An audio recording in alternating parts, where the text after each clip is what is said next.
Hello, hello. Buenos noches from Mexico City. I'm so glad y'all could join me tonight. I know I'm a little bit tardy, but some things cannot be helped. I have a very small 9-year-old guest in town, and trying to show her around the city today has kind of pushed things out of whack. But we're here now. And I'm thankful that you are joining me live. And to the folks who are watching the replay, I'm glad you're here as well. Um, I'm pretty sure that you have not been able to avoid the news about, the stock market over the last couple of days. And, the media will have you thinking and make it sound like it is the end of the world. Um, and like everything's just gonna tank and it's all gonna be horrible. And if you're watching this channel, there is a very good chance that you are here because you are looking to change your life. You're looking to embrace a life that is filled with more joy and happiness and ease. And with all the news over the last couple of days, it might sound like that's impossible to do. So that's what I want to talk about tonight. But first, if there are any new people here, either live or watching the replay, um, I want to welcome you to my channel, Picky Girl Travels the World, and welcome you to the Picky Girl Nation. I am Adelia Aborishade. I'm a financial educator, co-host of Reclaim the Retreat, among other things. But the important thing to know is that all of the work that I do is focused on helping people like you live life, live a life that they love and on their own terms. In this part of the internet, we have let go of societal expectations. We defy convention, we embrace adventure, and we regret absolutely nothing. For me, that has meant moving abroad and pursuing a life of ease. And so those are all things that I talk about on this channel. And if any of that sounds good to you, please hit the subscribe button so that YouTube can keep sending you my content to your feed. So let's get to the topic tonight: how to survive in uncertain economic times. A lot of the talk yesterday, there was a big focus on the fact that the U.S. stock market dropped, or the S&P 500, I think, dropped like 1,000 points yesterday, which was the lowest it had been, or the biggest drop since sometime in 2022, when things had really gone down. Lots of people are talking about, like, what does this spell for the US economy? All of that kind of talk. Last week, there was some economic numbers that were released that really got people starting to use the R word, recession. I watched a video by Kim Foster from For Harriet about why she was very concerned that the US was headed into a recession. I have linked that video in the description just in case you're interested in hearing her take on that. Um, and one, I wanted to start this conversation by talking about, like, what was going on with the stock market. First of all, nobody is 100% sure. Okay. I know there are tons of pundits on TV, on TikTok, on YouTube that will tell you with great confidence the reason the Japanese stock market dropped, the US stock market, and various European stock markets dropped was because of X, Y, and Z. They don't know that for sure. That is an informed guess. They've analyzed, people's behaviors and that sort of thing, but it is an inexact science, and I think it is very important to remember that. But the consensus is that what we saw happen yesterday had to do with the the numbers that were released last week. We saw the unemployment rate go up. There was some disappointing economic data. Several really big companies failed to meet forecasts, and everybody's sort of panicking, like, oh no, what does that mean? And we had folks selling off big chunks of stock. There was also some concern that the Fed has, in their effort to get control of inflation, maybe has left interest rates too high for too long. Okay, like I said, this is not an exact science. That is the consensus.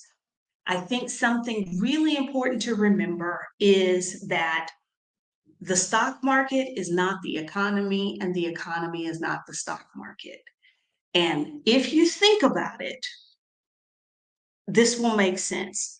Uh, Prior to these last few days and last week, the US stock market, if you had checked your portfolio, had been doing great. I know my portfolio has reached numbers that I had never seen before. That's great. But then when you talk to the average person on the street, they're pissed off, rightfully so, that they're paying $10 for grapes. And, we've dealing with shrinkflation, and, you know, uh, they can't find a job. So we need to make sure that we are not equating those two things, the stock market and the economy, because they pretty much act independently. The stock market can be doing great, but us regular folks can be struggling, with high prices, inflation, things like that. Okay? So that's one thing to consider. Now, whether or not this is the beginning of a recession, um, I don't want anybody to panic. And I don't want anybody to abandon their dreams of living the soft life or embracing ease. And like I mentioned before in the opening, for me, that meant leaving the US and doing as little as possible. That is how I get down. For you, that might mean something different. um, I don't want you to think, oh, well, I remember 2008, 2009, the economy's gonna go in the toilet, and I can't have those things that I dreamed about. That is not the case. Okay. Now, there may be somebody watching this wondering why, like, all of this focus on the US stock market and the US economy. You ever heard the saying, when America sneezes, the world catches a cold? We live in a time when globalized economies exist. There's a great deal of interconnectedness between the United States and the economies of other countries. For good or for bad, that is the reality we live in. So I know there are folks who will talk about, like, oh, it's the end of the US empire. Empires on average last about 250 years. The United States is 248 years old. So the US is on its way down, and I got to go somewhere else. Well, I got bad news for those folks. The world we live in, the interconnectedness of global economies, if the US tanks, no matter where we are, we will feel it. Okay. So that's That's one of the reasons why this conversation is focused on what's happening with the US stock market and the US economy, because we will all feel it no matter where we are. Now, what that's going to look like may be different. I don't know if this is related, but I don't know. A few weeks ago, I did a video about living abroad and surviving currency fluctuations. Those of you who've been watching things on my channel for a while have heard me lament the strengthening of the Mexican peso against the US dollar. Prices had gotten, in addition to like inflation, which is definitely a thing here in Mexico. But with the exchange rate, I'd seen my cost of living go up significantly. Well, in the last few days, the dollar, I don't know if it's the dollar strengthening against the peso weakening against the dollar. I don't know. And I see people online giving their opinions, but I don't know that they know either. Either way, today it was about 19.3 pesos to one US dollar. The exchange rate many of us had gotten used to was 20 pesos to the US dollar. That's very favorable to people who have dollars. But a year ago, we were looking at 16 pesos to the dollar. So we will all feel the impact of whatever ups and downs happen in the US economy and the US stock market in other places. And that might turn out to be a good thing, or something you can benefit from, or it might turn out to be something that sucks. Um, and so I'm not here tonight to tell you this is what's going to happen and this is how it's going to happen, because the reality is nobody knows the future. And even economists themselves cannot agree. People can look at past information, historical data, and forecast what they think will happen. But when it comes down to it, everybody is pretty much just guessing. Some people's guesses are more informed than others. And that's not something to get worked up about. That is just the reality of it. And I mention it so that when you are being bombarded with stories on social media and in the news that sound very like doomsday, that's something to remember. Like, sometimes those people are right, sometimes they're wrong, but nobody can know. Okay. Um, so that's one thing I wanted to point out. And really, holding on to your dream of living a softer life, a life with more ease, a life with more joy and more peace, um, that's still possible. The one thing that I don't believe has changed in all of these like unprecedented times that we have found ourselves is that if you follow, the same tried and true basic financial principles, you can weather whatever storm, if there is a storm that happens. And, I'm talking about things like, okay, so let's say you agree with the folks that are forecasting a recession, because there's some people who say we're technically in a recession now. The US is, but economists have been hesitant to declare one because y'all know there's this psychological thing that happens between like we're looking around and we're noticing our money doesn't go as far and things are happening and you're like, but you go on with your life. But if the government comes out and says, yes, we are officially in a recession, hearing that will change people's behaviors in how they spend, how companies hire, that sort of thing. And that's one of the whether or not the US is actually in a recession that hasn't been declared. That's one of the things that Kim Foster talked about in her video that is linked in the description of this one. Okay, so let's say you are somebody that feels pretty strongly the US is headed toward a recession, um, and that concerns you. I would recommend that minimize your high interest debt. And remember, I'm not saying minimize all debt because all debt is not equal, but high interest debt, credit cards. If you believe that we are headed toward a recession, this is not the time to be adding to credit card debt.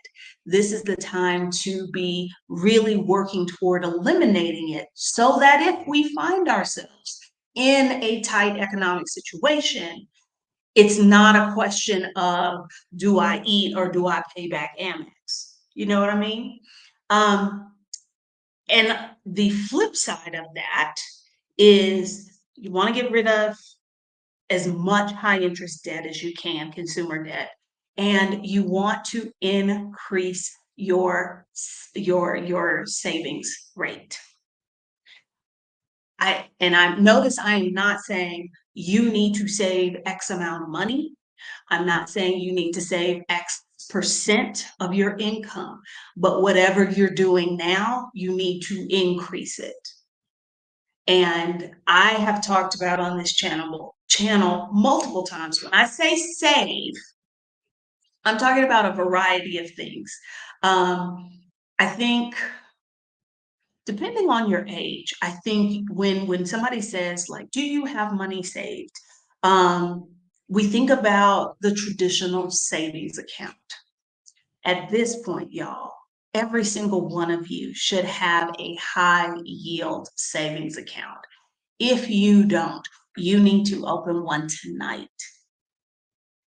Absolutely. Because if your money is sitting in that savings share account at your credit union or the savings account that Bank of America gave you, they are not paying you any interest at all. Your money is losing value sitting there. So if you don't have a high yield savings account, you need to get one. There are quite a few options with a variety of perks for okay, it's 2024 now. I'm gonna guess that I have had my Ally high yield savings account for like 10 years. I don't know, maybe 9, 10 years. Yeah, I think so. Um, I can't tell you what the interest rate is right now, but I know it's over 4%. Um, I'm happy to hear this because that's exactly what you're doing. If your money is sitting in a regular savings account, it is probably earning something like 0.01% interest, where most high yield savings accounts are paying somewhere between 4 and 5%. And keeping your money elsewhere, you're leaving money on the table and your money is losing buying power. Okay. Um, So when I talk about saving, I am not talking about just put some money in that little savings account. I am talking about having an emergency fund. I'm talking about having like sinking funds for the things that you know are coming up. Like, thank you, Courtney. Allies at 4.2%. All right. Um, having a pot for, the auto insurance, you have to pay that every 6 months. Instead of when that deadline comes and saying, okay, I have no idea what auto insurance costs anymore because I haven't driven in 8 years, but let's say it's $600. Um, instead of having to look around and say, well, where can I get that $600? If you had been saving $100 a month, $50 a paycheck, putting that in the high yield savings account, earning 4 to 5% interest, then it's not an issue when it's time to pay that bill. Now, for me, yes, this is why I love Ally, is because they have buckets so that you don't have to have a separate account for each one of those things. Within the one bank account, you can subdivide and, label it. So when I transfer money into my Ally account, it asks me, like, which of the buckets, how much should I put in here? Absolutely love them. There may be other banks that do that, but that is one of the features I love. I have no idea. Because my daughter was paying her car insurance, and I was like, that sounds like a lot, but I also have no clue what it costs, because that was one of the things in when I envisioned my dream life, it was living someplace I did not have to drive. And it's been great. It's been great. Although being back in Houston and having to rent a car and having to drive everywhere, I don't want that life anymore. Um, I love this. Insurance, taxes, deductibles, yes. And another reason I love this is because it forces you to shift your mindset. For the vast majority of us, we think about saving as an afterthought. We think about those once, twice a year bills as an afterthought. And by setting up your buckets, whether you're doing it with an account at Ally or some other place or with multiple accounts, whatever works for you, what you start to think about is, hey, if I just put a little bit in that bucket each time I get paid, I'm not going to have to look around and wonder where that money's going to come from.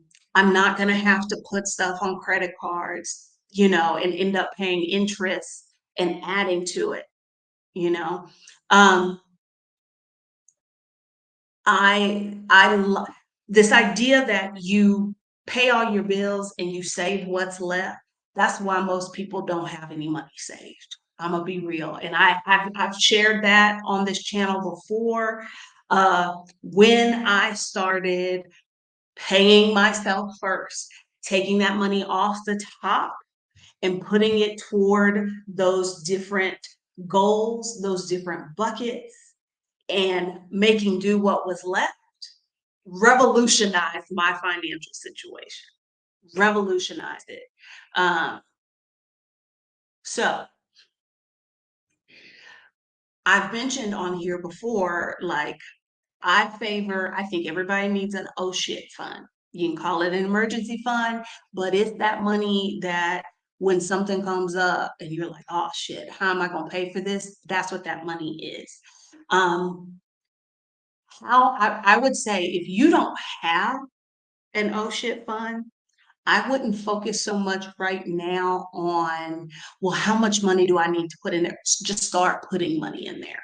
In a perfect world, you would have maybe 3 months of your expenses saved, but that's a big number, and seeing that big number can be very discouraging.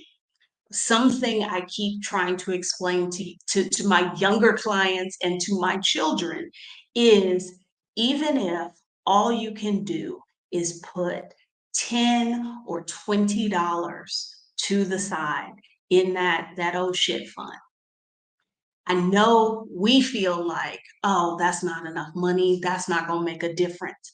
But when and if an emergency does come up, that little $10, $20 can add up.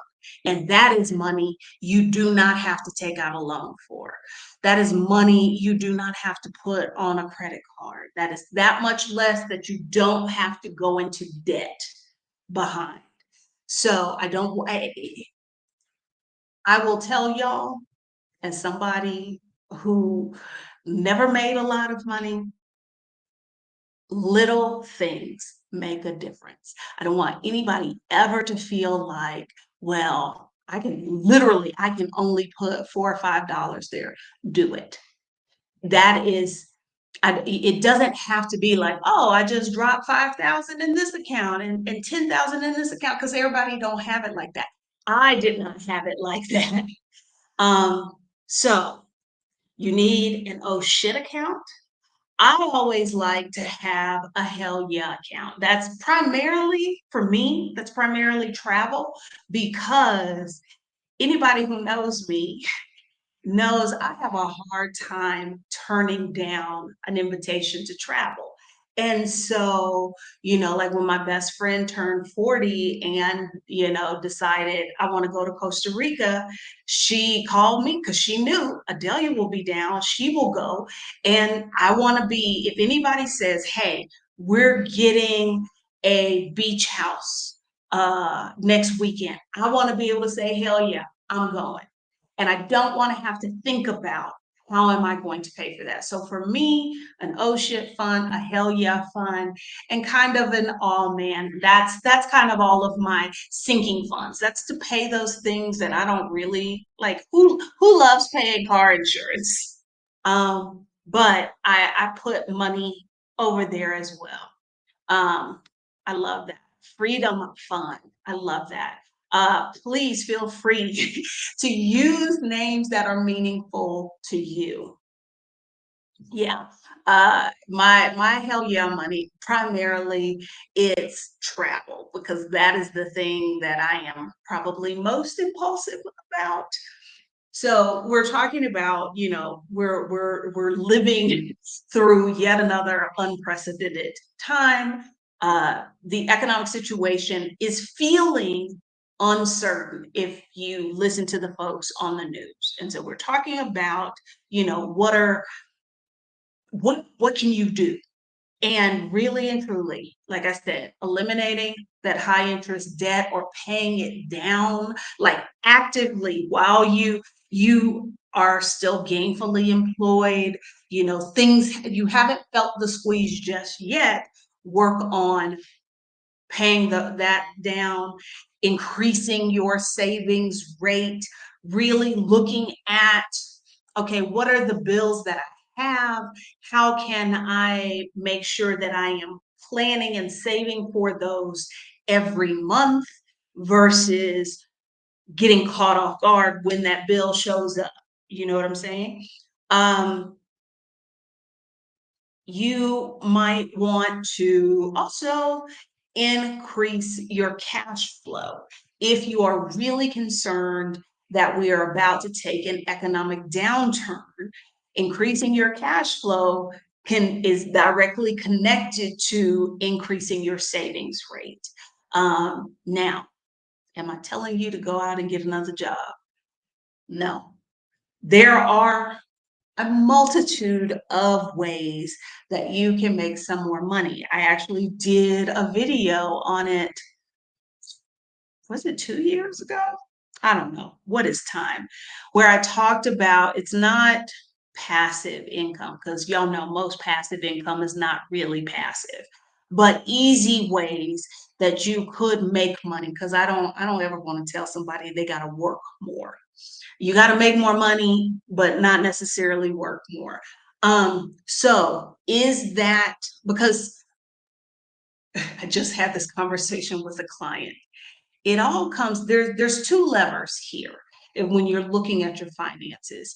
It is either you cut spending, you increase income, or some combination. It's not like there's no magic. So if you are concerned about what's happening, are we going toward a recession? The things that you need to be doing, decreasing your outflow, you know, chilling on using the credit cards, increase your savings, increase money coming in. That might mean selling some of the stuff that you have. That might mean things that you own that are not being used. Like, do you have a parking spot, a backyard? Do you have tools that you are not using that can be rented? There are apps and tools that let people do that sort of thing. It could be that you really pick up a side hustle. Um, I never suggest specific side hustles because everybody is different. Like some folks might really love doing like Instacart and that kind of thing. Some people might be like, oh, that is my worst nightmare, having to be at a grocery store picking up other folks' stuff. But finding something that can bring in a little extra cash. Okay. Um, let's see. Do I still plan on cutting back on travel this year? Does the value of the USD impact my decision? I am not somebody who worries too much about exchange rates. Now, y'all did hear me complain about the exchange rate between the peso, Mexican peso, and the US dollar because despite my previous landlord keeping my rent the same for 3 years, it technically, because of the exchange rate, increased my rent a couple of $100. I am but I don't really follow USD so much when it comes to trade.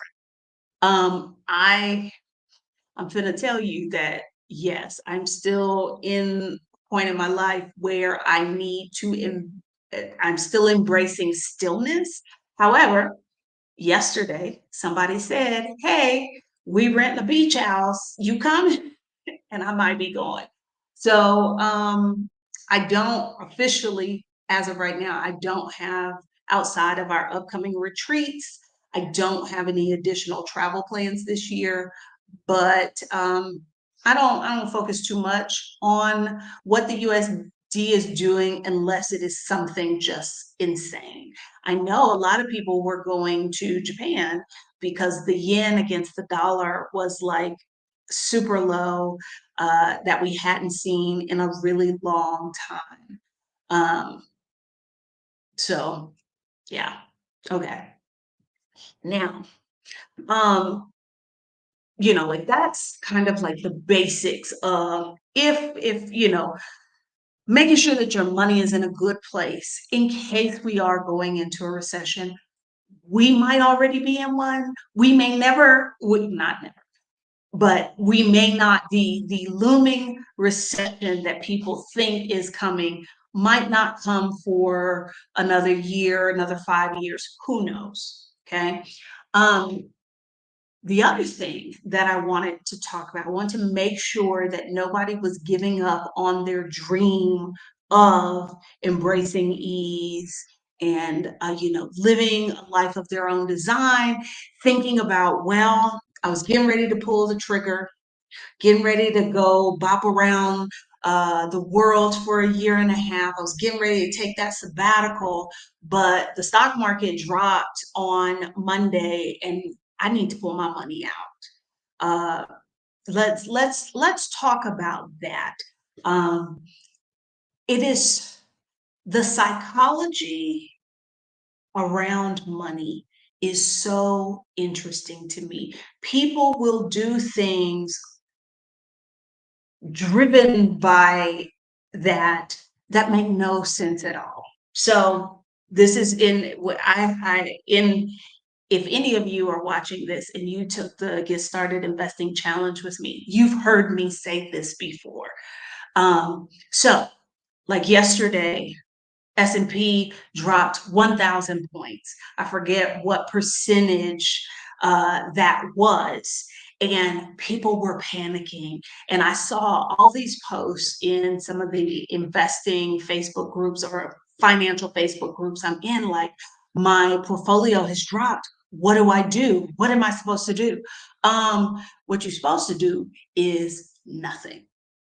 People who saw yesterday's drop, who panicked and were like, "Oh no, my account was at, $300,000 and now it's down to 250. Here's the thing about that. Those aren't real losses. They're just on paper right now. The worst thing that you could do, because I know the market rallied a little bit today.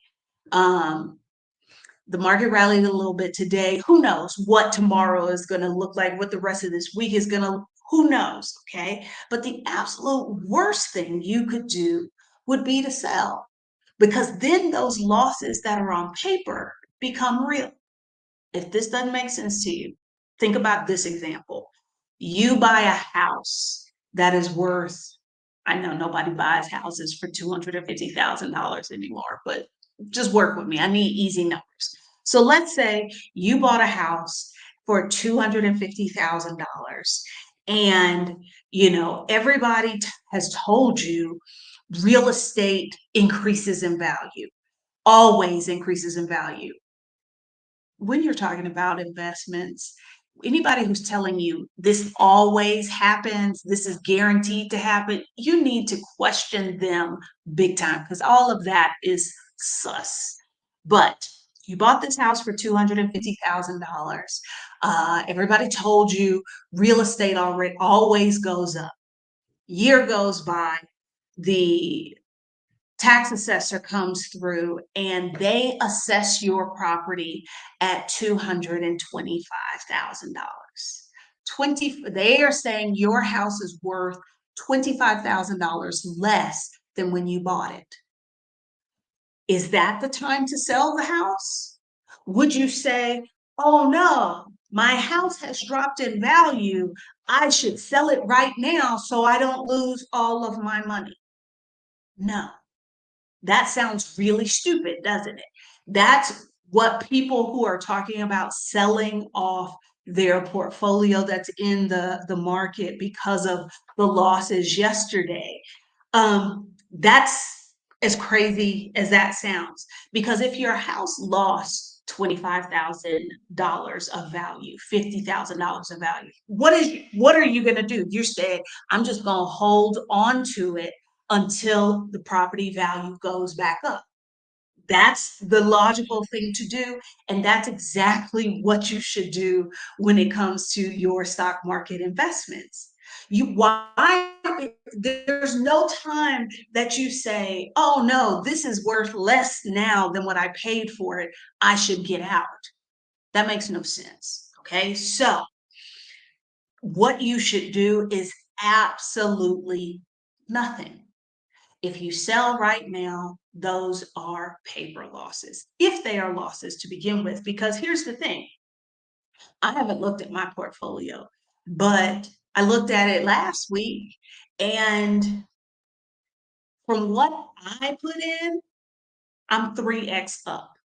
Even if it dropped this week, I'm still above the money that I put in. So why would I sell now? I'm just gonna wait and see. And as Alicia said, just ride it out and buy the dip. That's the thing. Really, we need to, instead of thinking about, oh no, the stock market is down, think about it as the stock market is on sale. And what do we typically do when things are on sale? If it's something hopefully, we're not just buying stuff to be buying stuff, but if your favorite store has a sale, or there's something you've had your eye on and now the price has dropped, a sale means it's time to buy. So again, the psychology behind our behavior when it comes to money, it is so incredibly interesting. And if you have not read The Psychology of Money, I cannot recommend that book. I cannot recommend that book enough, because it's a good book to read to help kind of rewire some of the assumptions and some of the behaviors that we've picked up along the way, either because we had no guidance, because our parents were misguided in some of the things that they taught us. good looking out, Greta. I didn't know. I'm so unplugged. I didn't know anything was going on. And so I was like, whatever. But I'm definitely, if you're thinking, well, there was a big drop, maybe I should wait before I invest. So the price is down, and you're saying, no, I want the prices to go up before I start to buy.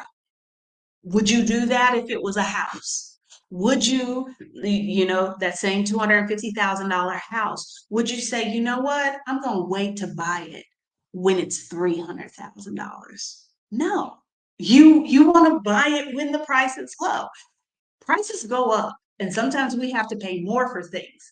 But this idea of, oh, you should only put money into the stock market when it's up, that's illogical. It really, really is. Um, okay. So let's see. Is there another question here? Um, Speaking of the Get Started Investing Challenge, um, I mentioned this maybe last month. Y'all, I have time is a construct, and it is a construct that I am very much out of sync with. But I told y'all, I mentioned a little while ago that I would be hosting the Get Started Investing Challenge again. Um, this I, there is no guarantee that I will host it again this year. It's looking very not likely that I will host the challenge again this year. And there's probably a 50-50% chance that I may not do it live again ever. And what do I mean by that? For the folks that don't know, I host a 6-day challenge for folks who know nothing about investing, but know they should be doing it, but are kind of like, I don't know how to get started. But also for those of you that have been putting money in a 401k, a 403b at your job, maybe a 457, but you don't really know what's going on with that. You know you put money in it, but that's about it. Um, it is, let me tell you what this is not. This is not a challenge that is going to teach you the ins and outs of picking individual stocks. This is not that.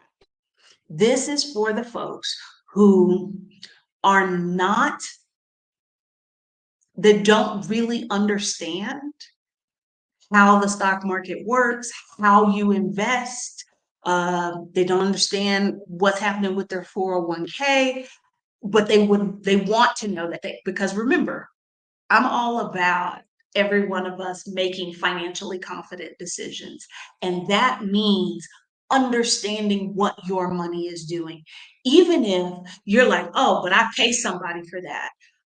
You need to know what they're doing. You need to understand the lingo that they are speaking.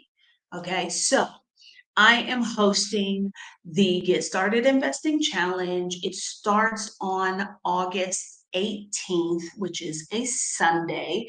It is a combination of live Zoom calls as well as pre-recorded modules that walk you through the process of opening an account, figuring out, what is your asset allocation, what is your risk tolerance, and all of those things.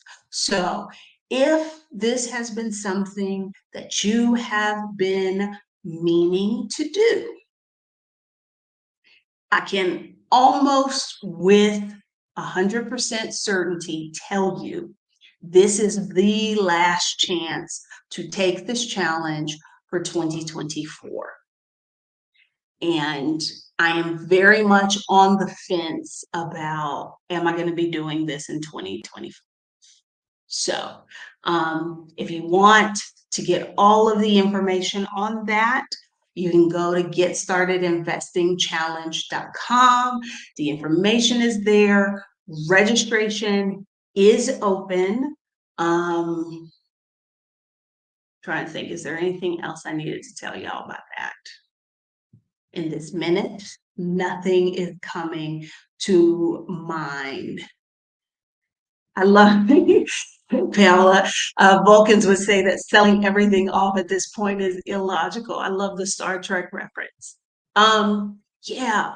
So if you've heard people talk about like, oh, you should buy in the dip, and you're like, what the hell is that? How do I do that? Sign up for the challenge, and we will get you sorted. Um, I love that Alicia is reminding y'all to hit the like button.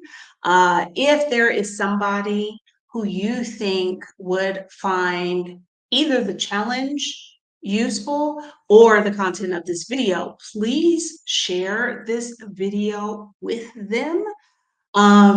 I had somebody ask the other day, I'm not very good about talking about the things that I do. I had somebody ask in a comment the other day about like, do I offer like individual coaching? I do. But I'd be forgetting to remind y'all that I do that. I do one-on-one calls about money. It could be, let's say that I just described the challenge to you and you're like, I think I'm a little ahead of that, or I don't want to drag this out over 6 days. What I need to know is this stuff that's in my 401k, is this what I should be invested in? How can it's losing money. Is there something I need to change here? We can schedule a time to look at your portfolio and go through to make sure that the things, your current investments are actually aligned with your goals and your timeline and that sort of thing. I also do one-on-ones about moving abroad and that process and that sort of thing. So if that's something you've been wondering, there you go. So do we have any questions before we get out of here? Because there's a little 9-year-old in the other room waiting for me to come back so we can finish our little project. Oh my gosh. All right, John. Well, thanks for coming to hang out with me. If you are not subscribed to the to the channel, if you're not subscribed to my channel, hit the subscribe button. That way you don't have to go look for my content. YouTube will bring it directly to your feed. And I will see y'all later. Bye, guys.